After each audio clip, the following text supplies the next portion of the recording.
بسم اللہ الرحمن الرحیم۔ السلام علیکم۔ محسن انسانیت، ہمارے بہترین رہنما، جن کا امتی ہونے پر زمانہ ناز کرتا ہے، محمد صلی اللہ علیہ وآلہ وسلم کا اثار۔ آپ صلی اللہ علیہ وآلہ وسلم مسکینوں محتاجوں کا خیال رکھتے تھے، ان کی ضروریات پوری کرتے تھے۔ آپ صلی اللہ علیہ وآلہ وسلم خود بھوک کی حالت میں ہوتے۔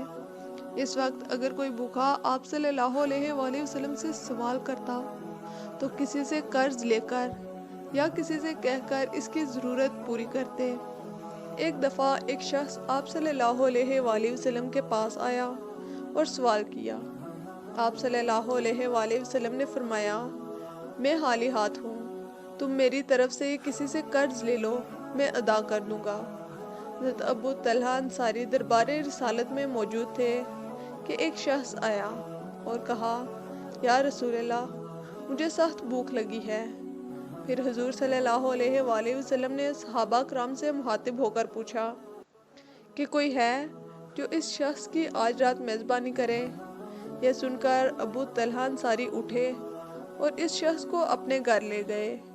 بیوی سے کہا، یہ شخص رسول اللہ صلی اللہ علیہ وآلہ وسلم کے مہمان ہیں، جو کچھ ہے حاضر کرو۔ جواب ملا، بچوں کا کھانا ہے۔ اس پر حضرت ابو طلحہ انصاری نے کہا کہ کسی طرح بچوں کو سلا دو۔ چنانچہ ایسا ہی ہوا، بچوں کو سلا دیا گیا۔ بچوں کا کھانا مہمان کو کھلا دیا گیا اور اہل خانہ بھوکے سو گئے۔ جب رسول اللہ صلی اللہ علیہ وآلہ وسلم کو اس بات کا علم ہوا تو وہ بہت خوش ہوئے۔ اس موقع پر یہ آیت نازل ہوئی، اور وہ دوسروں کو اپنی ذات پر ترجیح دیتے ہیں، ہاں وہ خود بدحال ہی کیوں نہ ہوں۔ حضرت ابو سعید رضی اللہ تعالیٰ عنہ روایت کرتے ہیں کہ انسان میں سے بعض لوگوں نے حضور صلی اللہ علیہ وآلہ وسلم سے سوال کیا۔ آپ صلی اللہ علیہ وآلہ وسلم نے انہیں کچھ عطا فرمایا۔ انہوں نے پھر آپ صلی اللہ علیہ وآلہ وسلم سے سوال کیا۔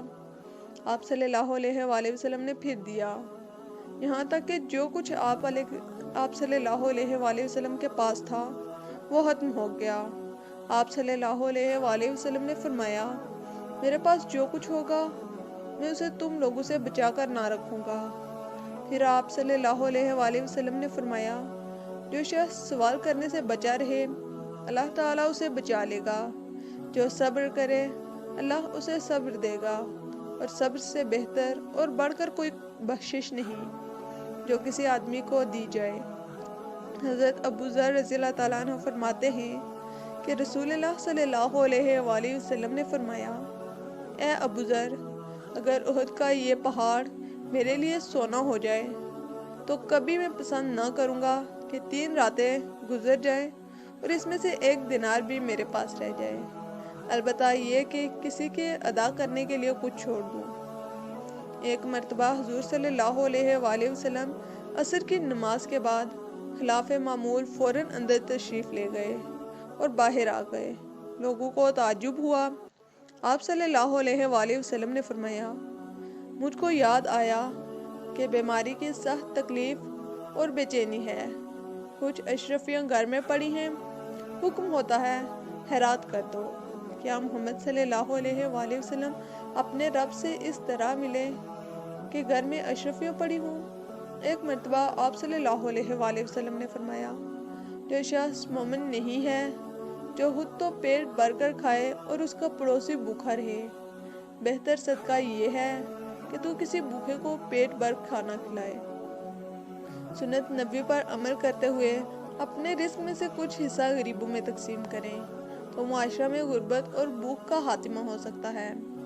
ہر مسلمان 30 دن میں 1 دن کا کھانا یا 1 وقت کی روٹی یا 1 روٹی کسی غریب کے لیے محسوس کر دے تو رسول اللہ صلی اللہ علیہ وآلہ وسلم کی سنت پر عمل کرنے کے مترادف ہوگا۔